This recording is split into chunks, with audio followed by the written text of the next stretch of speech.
Seeja Taxila Tamil podcast உங்களை இந்த ஆழமான விவாதத்துக்கு வரவேற்கிறது. வீட்டில் இருந்தபடியே வரிச்சட்ட வழக்குகளை கேட்டு மகிழுங்கள். ஜிஎஸ்டி சட்ட அறிவை மேம்படுத்த சீஜா டாக்ஸ்லா தமிழ் பாட்காஸ்டை தவறாமல் கேளுங்கள். எங்களுடன் இணைந்திருக்க தொடர்பு கொள்ள வேண்டிய எண் 9964488687. இன்னைக்கு நாம ஒரு ரொம்ப முக்கியமான விஷயத்தை பத்தி பேச போறோம். குறிப்பா நீங்க ஒரு பிசினஸ் பண்றவரா இருந்தா, ஒரு சிறு தொழில் முனைவோரா இருந்தா, இது உங்களுக்கு ரொம்பவே அவசியமான ஒண்ணு. கண்டிப்பா, ஏன்னா இப்ப எல்லாமே டிஜிட்டல் ஆயிடுச்சு இல்லையா? ஆமா. உங்களோட அன்றாட வேலைப்பளுவுல ஜிஎஸ்டி போர்ட்டல்ல வர்ற நோட்டீஸ்களை நீங்க ஒருவேளை கவனிக்காம விட்டா என்ன ஆகும்? அதனால வர்ற பிரச்சனைகளை எப்படி எதிர்கொள்வது? குறிப்பா இந்த பர்சனல் ஹியரிங், அதாவது நேரில் ஆஜராகி விளக்கம் அளிக்கும் வார்ப்பு ஒரு வரி செலுத்துபவருக்கு எவ்வளவு முக்கியம் அப்படிங்கறத இன்னைக்கு ரொம்ப ஆழமா அலச போறோம். ம் அது ரொம்ப முக்கியமான ஒரு கேள்வி. இப்ப பாத்தீங்கன்னா தகவல் தொழில்நுட்பம் ரொம்பவே வளர்ந்துடுச்சு. வணிகம் செய்யறதுல இருந்து வரி கட்டுறது வரைக்கும் எல்லாமே ஆன்லைன் போர்ட்டல் தான். ஆனா இந்த டிஜிட்டல் வளர்ச்சியில ஒரு பெரிய சட்ட சிக்கல் ஒளிஞ்சிருக்கு. என்ன சிக்கல் சொல்றீங்க?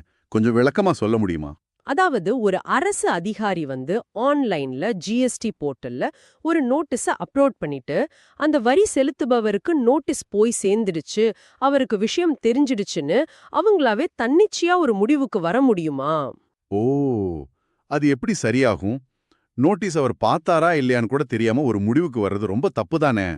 சரியா சொன்னீங்க. ஒரு தனிநபரோட வியாபாரத்தையும் அவரோட வாழ்வாதாரத்தையும் தீர்மானிக்கக்கூடிய ஒரு உத்தரவ அவர் தரப்பு விளக்கத்தை கேட்காமலே வழங்குறது சட்டப்படி சரிதானா அப்படிங்கறத நாம இங்க சிந்திக்கணும்.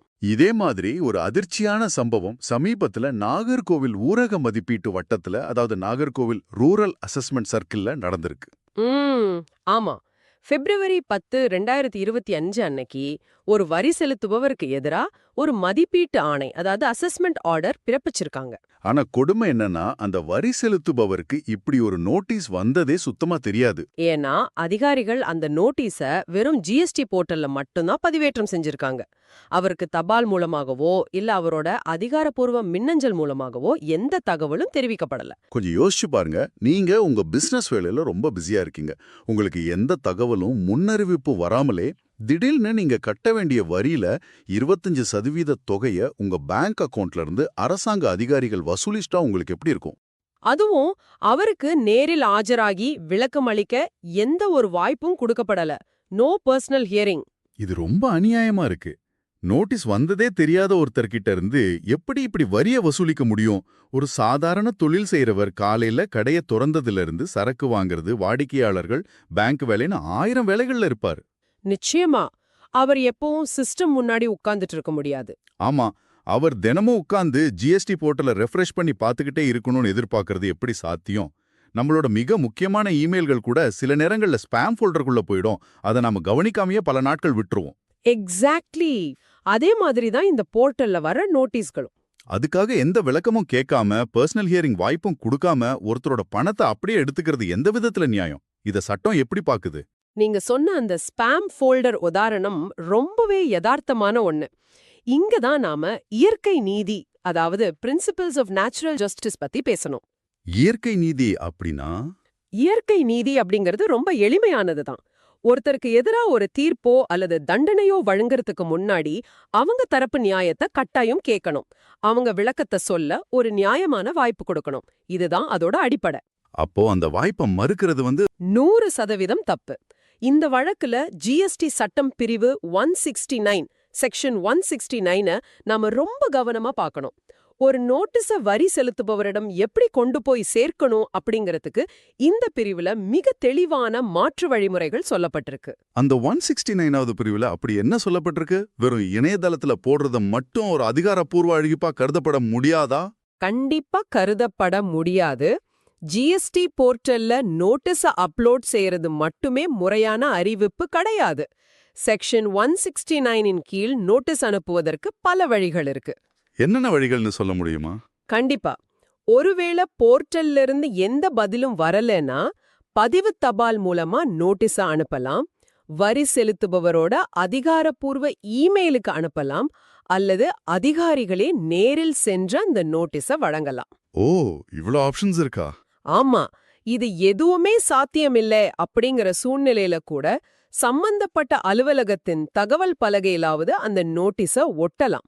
இப்படி சட்டத்துல இவ்ளோ மாற்று வழிகள் இருக்கும்போது அதிகாரிகள் வெறும் போர்ட்டல்ல மட்டும் பதிவேற்றம் செஞ்சுட்டு அவர் பதில் சொல்லலேன்னு ஒரு தரப்பட்சமா உத்தரவு பிறப்பிப்பது சட்டப்படி மிகப்பெரிய தவறு. சட்டம் இவ்ளோ பாதுகாப்புகளை வச்சிருக்கு அப்படிங்கிறது பலருக்கும் தெரியாத ஒரு தகவல் தான்.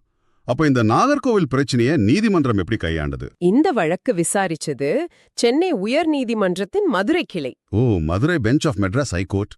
ஆமா, பிப்ரவரி 2, 2026 அன்னைக்கு இந்த வழக்கின் தீர்ப்பை வழங்கியிருக்காங்க. தீர்ப்பு என்னவா வந்திருக்கு? வரி செலுத்துபவருக்கு சாதகமா அமைஞ்சிருக்கா? கண்டிப்பா வரி செலுத்துபவருக்கு சாதகமாகத்தான் இந்த தீர்ப்பு அமைஞ்சிருக்கு. எந்த ஒரு முறையான விசாரணையும் இல்லாம இயற்கை நீதிக்கு முரணாக பிறப்பிக்கப்பட்ட அந்த மதிப்பீட்டு ஆணைய நீதிமன்றம் முற்றிலுமாக ரத்து செஞ்சிடுச்சு. பரவாயில்லையே. அப்போ நோட்டீஸ் முறையா கொடுக்காதது தப்புன்னு நீதிமன்றம் ஏத்துக்குச்சு. ஆமா, நோட்டீஸ் முறையாக வழங்கப்படாததால அந்த ஒட்டுமொத்த நடவடிக்கையிலுமே குறைபாடு இருக்குன்னு நீதிமன்றம் சுட்டிக்காட்டியிருக்கு. சரி, நீதிமன்றம் அந்த உத்தரவை ரத்து செஞ்சுட்டாங்கன்னா அந்த வரிக்கான பிரச்சனை அதோட முடிஞ்சிருச்சா? வரி செலுத்துபவர் இனி எதுவுமே செய்ய தேவையில்லையா? அப்படி இல்ல. நீதிமன்றம் இங்க ஒரு சரியான சமநிலையை உருவாக்கியிருக்கு. இந்த வழக்க அப்படியே நிரந்தரமா தள்ளுபடி செஞ்சிடல. மாறாக மீண்டும் புதிதாக விசாரிப்பதற்காக சம்பந்தப்பட்ட வரித்துறை அதிகாரிகளுக்கே இந்த வழக்க திருப்பி அனுப்பியிருக்காங்க. அதாவது ரிமாண்டட் ஃபார் ஃப்ரெஷ் கன்சிடரேஷன் சொல்வாங்களே அதுவா? சரியா சொன்னீங்க. இந்த முறை சட்டப்படி முறையாக விசாரிங்கன்னு உத்தரவிட்டிருக்காங்க. மேலும் வரி செலுத்துபவர் தன்னுடைய தரப்பு நியாயத்தையும் உரிய ஆவணங்களையும் சமர்ப்பித்து விளக்கம் அளிப்பதற்காக அவருக்கு 3 வார அவகாசம் கொடுக்கப்பட்டிருக்கு. அப்போ அந்த 3 வார அவகாசத்துக்கு பிறகு அதிகாரிகள் மீண்டும் தாங்களாவே ஒரு முடிவெடுக்க கூடாது இல்லையே? கட்டாயமா கூடாது. அதுதான் இந்த தீர்ப்போட மிக முக்கியமான அம்சம். வரித்துறை அதிகாரிகள் அந்த வரி செலுத்துபவருக்கு பர்சனல் ஹியரிங் வாய்ப்ப, அதாவது நேரில் ஆஜராகி விளக்கம் அளிக்கும் வாய்ப்ப கண்டிப்பாக வழங்கியே ஆக வேண்டும்னு நீதிமன்றம் அறிவுறுத்தியிருக்கு. இது ரொம்ப நல்ல விஷயம். ஆமா, அதிகாரி முன்னாடி அவர் நேரில் ஆஜராகி தன்னுடைய சூழ்நிலையையும் கணக்குகளையும் விளக்குவதற்கு முழுமையான நேரம் ஒதுக்கப்படணும். அவர் சொல்றது முழுமையா கேட்டு ஆவணங்களை சரிபார்த்த பிறகே அதிகாரிகள் புதிய உத்தரவை பிறப்பிக்கணும்னு நீதிமன்றம் மிக தெளிவா உத்தரவிட்டிருக்கு. இத கேக்குற ஒவ்வொருத்தருக்கும், குறிப்பா சொந்தமா தொழில் செய்யறவங்களுக்கு இது ஒரு பெரிய நிம்மதியை தரும். நிச்சயமா. நீங்க ஒரு பிசினஸ் பண்றீங்க, திடீர்னு உங்களுக்கு எந்த நோட்டீஸும் வரல, ஆனா உங்க பேங்க் அக்கவுண்ட் முடக்கப்படுது அல்லது பணம் வசூலிக்கப்படுதுன்னா பதற்றப்பட வேண்டியதில்ல. உங்களுக்கு நோட்டீஸ் சரியா வந்து சேரலன்னா அது உங்க தப்பில்ல. சட்டம் சொல்லிருக்க மாற்று வழிகளை பின்பற்றி உங்களை அதிகாரிகள் தான் தொடர்பு கொண்டிருக்கணும்.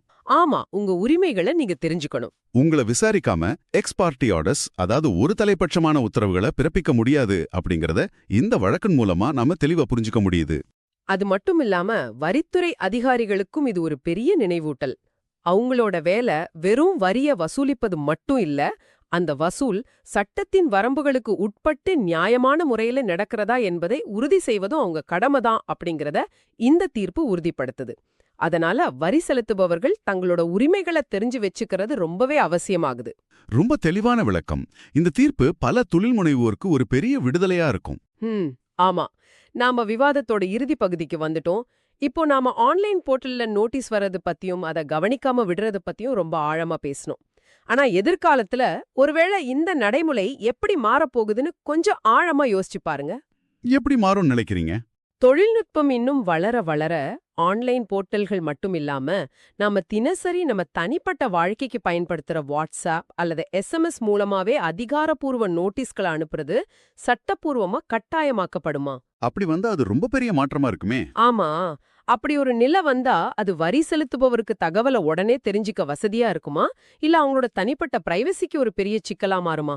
அது ஒரு நல்ல கேள்விதான். அதை விட முக்கியமா இந்த பர்சனல் ஹியரிங் அப்படிங்கிற முறையே முற்றிலுமா காணாம போய் மனிதர்களுக்கு பதிலா எல்லாமே ஆர்டிஃபிஷியல் இன்டெலிஜென்ஸ், அதாவது AI மூலமா தீர்மானிக்கப்படும் நிலை வருமா? அப்படி வந்தா ஒரு மனுஷன் இன்னொரு மனுஷங்கிட்ட தன்னோட தொழில் கஷ்டத்தை எடுத்து சொல்ற அந்த வாய்ப்பு கிடைக்குமா? கொஞ்சம் யோசிச்சு பாருங்க. இது சீஜா டாக்ஸ்லா தமிழ் பாட்காஸ்ட், உங்கள் GST legal learning partner. GST சட்டம் பேசும் உங்கள் தோழன் எங்களுடன் இணைந்திருக்க தொடர்பு கொள்ள வேண்டிய எண் 9964886879.